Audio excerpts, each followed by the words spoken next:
Why do you want to revitalize US manufacturing?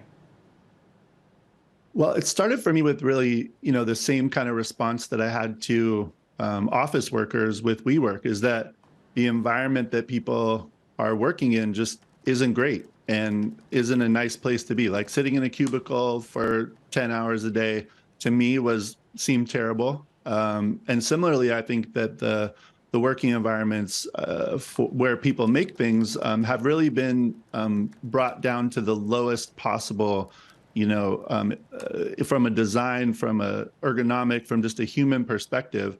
And it makes sense because, you have to compete with really low labor in other places in the world. But I think in the US, for our future, we can create jobs and places to work that are much better. And I think that's what can unlock, a new future for American manufacturing.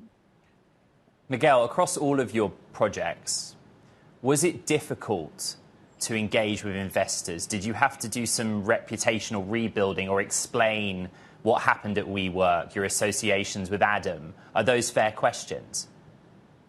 Yeah, I think they're fair. I mean, a lot of the stuff that I worked on was the WeWork product, and obviously helping to build an organization that scaled to hundreds of locations around the world.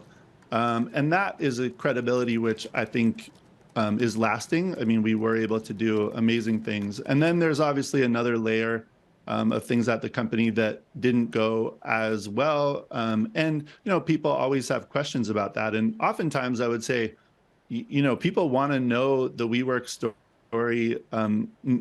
There's a sort of insatiable desire to learn more about what happened at WeWork. So I don't mind those conversations. For me, it's still a learning process. I still like reflecting on those times because I learned from all those conversations. So yeah, I mean, I wouldn't say reputational as much as just people are really curious.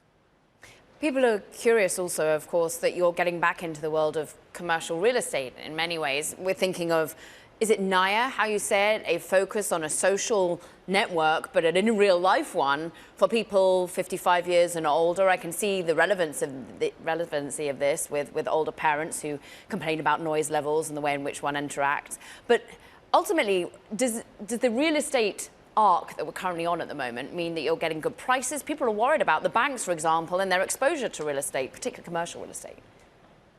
Yeah, so there's a parallel to, WeWork. When we first started, we were coming out of that financial crisis back, 2007, 2008, and then there was a big dip in commercial real estate back then, and that actually helped us acquire, especially in the early days, good deals on our initial buildings. And so I think that opportunity is similar. A lot of people were coming to me with, future of work questions. What do you think is going to happen? What role do you want to play in it? And honestly, I have to say I'm a bit not bored, but I've sort of been there, done that. And for me to re-enter that market didn't make sense to me.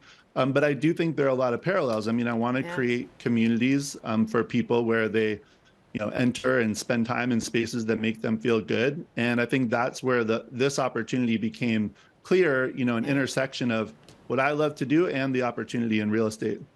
Briefly, Adam Neumann, of course, your co-founder of WeWork, is also back in the real estate game. Would you ever work with him again? For me, my main thing is growth and learning. I like to keep expanding on, the experiences that life can offer me.